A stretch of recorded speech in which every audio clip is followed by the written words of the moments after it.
अस्सलाम वालेकुम। आज की इस वीडियो के अंदर हम डिटेल में देखेंगे कैंपेन बिडिंग स्ट्रेटजीज को।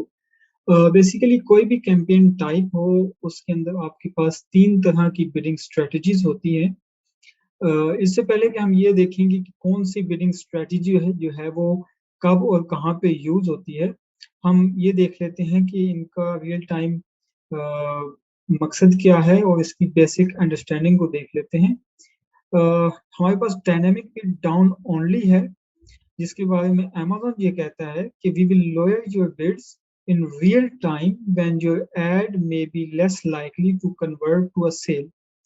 मतलब कि जब कभी अमेज़न को ये लगेगा कि आपके एड की कन्वर्जन की पॉसिबिलिटी कम है, तो वो आपकी एड को इम्प्रेशन नहीं देगा, बल्कि उस सेलर को, उस एडवर्टाइजर को देगा जिसकी एड की कन्वर्जन की पॉसिबिलिटी हाई है। ठीक है। Dynamic bid up and down, जिसमें अमेज़न ये कहता है कि we will raise your bids by a maximum of 100% in a real time when your ad may be more likely to convert to a sale, and lower your bids when less likely to convert to a sale. इसमें जो lower portion वाला है वो same है जैसे कि dynamic bid down only में है, लेकिन इसमें जो एक्स्ट्रा चीज है वो अप पोर्शन है कि जब कभी अमेज़न ये समझेगा कि इस एड की पॉसिबिलिटी ऑफ कन्वर्जन ज्यादा है, लेकिन उस वक्त आपकी बिड कम हो, तो अमेज़न उसकी बिड को 100% बूस्ट देते हुए आपको वहां पे इंप्रेशन दे देगा। ठीक है। यहाँ पे यह है कि आपकी बिड कम भी हुई और अमेज़न को लगा कि आपकी बिड के कन्वर्ज होने के चांस ज्यादा हैं, तो वो आपकी बिड को 100% बूस्ट देके आपको इंप्रेशन दे देगा। और लोअर पार्ट बिल्कुल वैसे ही है जैसे कि डाउन ओनली में है, कि अगर यहाँ पे भी उसे लगा कि इस एड के कन्वर्ट होने के चांसेस कम है, तो वो आपकी खैर-ख्वाही करते हुए आपको वहाँ पे इंप्रेशन नहीं देगा, बल्कि जिस एडवर्टाइज़र के एड को की कन्वर्जन अच्छी होगी, उसको जो है वो इंप्रेशन दे देगा। फिक्स्ड बिड में अमेज़न कहता है कि we will use your exact bid and any manual adjustment you set and won't change your bids based on likelihood of a sale. मतलब ये है कि अमेज़न ये कहता है कि जो भी बिड आप हमें देंगे, हम वही बिड आपको चार्ज करेंगे, उसकी कोई मैनुअल एडजस्टमेंट नहीं करेंगे और कोई हम अपनी एल्गोरिथम या कोई मैथमेटिकल मॉडलिंग की बेस पे कोई प्रेडिक्शन नहीं करेंगे कि यहाँ पे चूंकि इसके कन्वर्ज होने के चांसेस कम है तो इसकी बिड को लो कर दो, या अगर उनका मॉडल ये कहता है कि यहाँ पे इसके कन्वर्जन के चांसेस ज्यादा हैं तो इसकी बिड को इंक्रीज कर दो, हम ऐसा नहीं करेंगे। आप जो भी बिड देंगे अगर वो उस वक्त मार्केट वैल्यू के मुताबिक compete कर रही होगी, तो हम आपको वहाँ पे इम्प्रेशन देते हैं। तो ये तो जो है हमने इसकी बेसिक देख ली कि अमेज़न इन तीनों बिड्स एंड स्ट्रेटजीज को कैसे लेता है। तो इसमें जो फर्स्ट तो है वो डायनामिक है और थर्ड वन जो है वो फिक्स्ड। डायनामिक जैसे कि नाम से ही जाहिर है कि ये फ्लेक्सिबल बिड्स हैं। अमेज़न का एल्गोरिथम डिसाइड कर रहा है कि ये एड यहाँ पे प्लेस होना डिजर्व करता है या नहीं करता, उस बेस पे वो आपकी बिड को कम या ज्यादा कर रहा है। फिक्स्ड में अमेज़न के एल्गोरिथम के पास कोई कंट्रोल नहीं है बिड को चेंज करने का। आपके पास कंट्रोल है कि आप अमेज़न को जो बिड कहेंगे कि इस बिड के ऊपर आप हमें इंप्रेशन दें और यहीं पे इसी बिड पे हमें क्लिक दें, तो वो उसी पे देगा। तो यहाँ से तो जो है आपने बेसिक एक समझ आ गई आपको कि ये तीनों बिडिंग स्ट्रेटजीज का मतलब क्या है। अब बात करते हैं कि इनको कब और कहाँ पे यूज करना चाहिए। तो अगर हम स्टार्ट करें यहाँ से डाउन ओनली को ही देख लें, तो इसकी स्टेटमेंट से ही हमें पता चल रहा है कि ये है तो बड़ी कॉस्ट इफेक्टिव, कि जहाँ कहीं A9 ये समझेगा, अमेज़न का एल्गोरिथम ये समझेगा कि इस बंदे का यहाँ पे कन्वर्ट होने के चांसेस कम हैं, तो बजाय इसके कि वहाँ पे आपको क्लिक करे, वो आपको वहाँ पे इंप्रेशन ही नहीं देगा, किसी और को इंप्रेशन देगा जिसकी कन्वर्जन हिस्ट्री अच्छी होगी, वहाँ पे कन्वर्जन उस कीवर्ड के ऊपर उसका जो है कन्वर्जन रिकॉर्ड अच्छा होगा, तो उसको इंप्रेशन दे देगा। तो एक फायदा तो ये है कि आपके पैसे बच गए। ठीक है। लेकिन एक नुकसान ये है कि आप जिन कीवर्ड्स के ऊपर अभी आप कन्वर्जन हिस्ट्री बिल्ड कर रहे हैं, अगर लेकिन वो आपके रेलिवेंट कीवर्ड्स हैं, तो वहां पे भी आप अमेज़न जो है आपको इंप्रेशन लूज करवाएगा, बल्कि जिन लोगों के या जिन सेलर्स के वहाँ पे अच्छी कन्वर्जन हिस्ट्री है, उनको इम्प्रेशन देके वहाँ पे उनको एज मिलेगा, ठीक है? जिनकी ओवरऑल वहाँ पे सेल्स अच्छी होंगी, कन्वर्जन हिस्ट्री अच्छी होगी और वो जहाँ पे अगर अमेज़न रेवेन्यू देखेगा कि इस बंदे की सेल से मुझे कितना रेवेन्यू मिल रहा है, तो उस बेस पे करते हुए वो उसको ज़्यादा इम्प्रेशन दे देगा बजाए इसके आपको। और डायनामिक बिड में भी बिल्कुल वैसे ही है कि अमेज़न आपकी खर-खाई कर रहा है लॉयल, लेकिन जब कभी उसे लगेगा कि आपको बिड ज़्यादा पड़नी चाहिए तो वो आप कर देगा। तो स्टार्ट में अगर हम स्टार्ट में ही देखें कि जब आप बिल्कुल लॉन्च कर रहे होते हैं, तो most of the cases down only जा रहे होते हैं या अगर ऑटो है तो इसमें by default up and down है। तो नो डाउट इसमें ऑब्जेक्टिव पे भी ऑल्दो कि अप एंड डाउन थोड़ी एक्सपेंसिव चली जाती है, ऑब्जेक्टिव पे भी डिपेंड करता है कि आप किस ऑब्जेक्टिव के साथ पीपीसी चला रहे हैं। अगर आप किसी क्लाइंट की चला रहे हैं, तो क्लाइंट ने आपको क्या ऑब्जेक्टिव दिया है या आप अपने लिए अकाउंट के ऊपर चला रहे हैं, तो आपका क्या ऑब्जेक्टिव है। अगर तो आपका ऑब्जेक्टिव है बड़ा ही कॉस्ट इफेक्टिव और बड़ा ही सेफ खेलना, तो ठीक है डाउन ओनली पे जाएँ,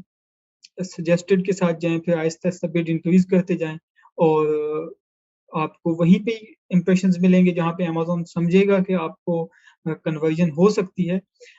लेकिन it will come at the expense of lower impressions, low data कि क्योंकि स्टार्ट में आपके पास कन्वर्जन हिस्ट्री नहीं है, लेकिन आपके मुकाबले में वो लोग हैं जो ऑलरेडी जो है वो हंड्रेड्स या थाउज़ेंड्स ऑफ रिव्यूज़ के साथ मौजूद हैं, जिनकी एक अच्छा कन्वर्जन रिकॉर्ड मौजूद है अमेज़न के पास, तो वो उनको वहाँ पे ज़्यादा इंप्रेशन मिलेंगे। आप इंप्रेशन लूज़ करेंगे, आप बहुत कम आपको इंप्रेशंस मिलेंगे और वो भी उस टाइम पे जब वो बिड नीचे रखी हुई होगी बाकी आपके कंपैरेटर्स ने और उनका पीक टाइम नहीं होगा, तो वहाँ उस टाइम जो है आपको इंप्रेशंस मिल रहे होंगे। तो नो डाउट ये कॉस्ट इफेक्टिव रहेगी, आपको एक्स्ट्रा क्लिक्स नहीं आएँगी। और same is the case with up and down कि अप में थोड़ी आपकी एक्सपेंसिव होगी, लेकिन आप जहाँ पे आप बिड एटलीस्ट आप लूज़ कर रहे होंगे, तो अमेज़न वहाँ पे आपको बिड इंक्रीज़ करके आपको इंप्रेशन दे देगा और फर्दर ये बायर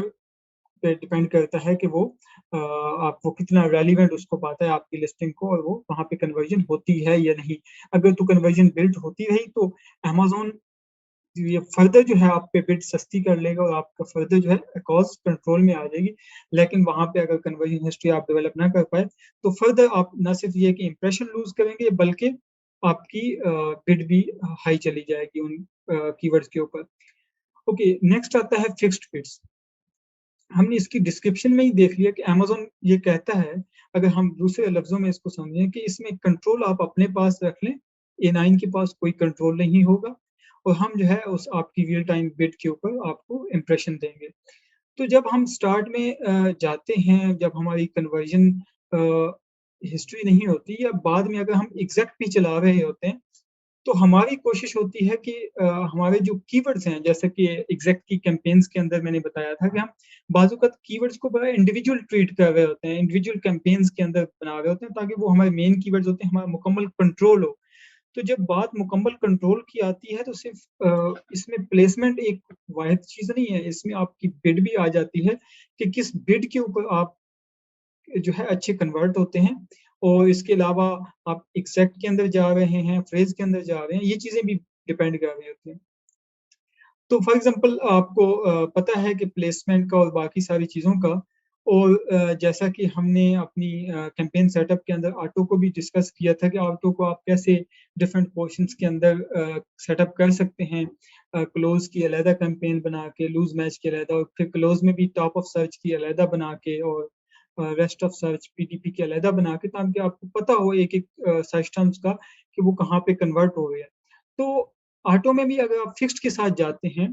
तो आपको ये थोड़ी एक्सपेंसिव तो पड़ सकती है, लेकिन आपका बड़ा फ़ास्ट डेटा आएगा और आपको पता चलेगा कि आपकी जो सर्च टर्म्स हैं, जो जिनको आप बाद में एग्ज़ैक्ट के अंदर माइग्रेट भी ऑफ़ कोर्स आप ऑटो चलाते इसलिए हैं कि वहाँ से आपको डाटा मिले और फिर आप उनको मैनुअल के अंदर माइग्रेट करें और फर्दर कंट्रोल अपने हाथ में ले लें, ठीक है? तो अगर तो आप फिक्स्ड बिट के साथ जाते हैं, तो आपको ऑटो में भी मुकम्मल कंट्रोल हासिल होगा आपके कीवर्ड्स के ऊपर और फर्दर जब आप इनको माइग्रेट करेंगे, जैसे कि एग्ज़ैक्ट की कैम्पेन्स के अंदर हमने देखा था कि कैसे हम प्लेसमेंट सेट करते हैं और बिड। तो वहाँ पे भी आपको पता होगा कि ये जो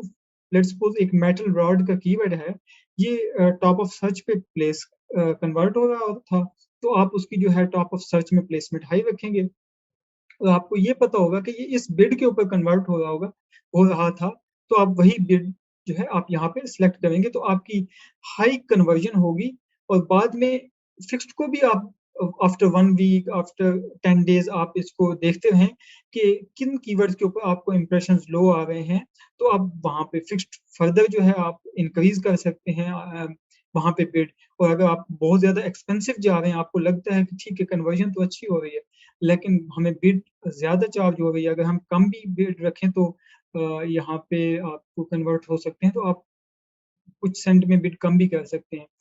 लेकिन इसमें ये होगा कि कंट्रोल आपके पास होगा, आप एक स्पेसिफिक अमाउंट अमेज़न को ऑफ़र कर रहे होंगे और वही चार्ज हो रही होगी। लेकिन ये केस डाउन ओनली में नहीं होगा, आपका ये कीवर्ड्स के ऊपर, आपके एसेंस के ऊपर कंट्रोल नहीं होगा, आप इंप्रेशन लूज़ कर जाएँगे और जो डाटा डिस्कवरी है वो भी बहुत स्लो होगी। तो इस केस में आई वुड स्ट्रांगली रिकमेंड कि आप फिक्स्ड बिड के साथ जाएँ। हाई एक्सपेंसिव जाती है, कोई मसला नहीं है, लेकिन आपका जो है डाटा वो बड़ा फ़ास्ट डिस्कवर होगा। आपको डे 1 से जबकि आपकी कन्वर्जन हिस्ट्री नहीं होगी, तब भी आपको अच्छे इंप्रेशंस मिलने लग जाएँगे और अच्छी कन्वर्जन होने लग जाएगी। तो उन्हीं कीवर्ड्स को जब आप मैनुअल एग्जैक्ट में रखेंगे तो उसी बिड के ऊपर रखें, जहाँ पे वो आपके ऑटो में कन्वर्ट हो रहा था फिक्स्ड में। इसमें फर्दर आप ये कर सकते हैं कि आप बेशक स्टार्ट में सजेस्टेड बिड के साथ चलें और फिर इंप्रेशंस को देखते हुए आहिस्ता-आहिस्ता बिड इंक्रीज़ करते रहें। जहाँ पे आपको अच्छी इंप्रेशंस, अच्छी क्लिक्स आने लगे हैं, वहाँ पे आप स्टॉप कर दें और जैसे ही सर्च टर्म्स आपकी कन्वर्ट होना स्टार्ट हो जाएँ, तो उनको आप मैनुअल में ले आएँ, मैनुअल के अंदर उसी बिड के ऊपर रखें जहाँ पे आपके पास ऑटो में आपका डाटा मौजूद था। तो ये कुछ जो है वो केसेस थे बिड को यूज़ करने के कि कैसे आप जो है वो डायनामिक को यूज़ कर सकते हैं और कैसे फिक्स्ड को यूज़ कर सकते हैं। हाँ, अगर तो आपका ऑब्जेक्टिव है भाई कॉस्ट इफेक्टिव जाने का या ऑलरेडी आपकी बिड कैम्पेन्स काफ़ी टाइम से चली हुई हैं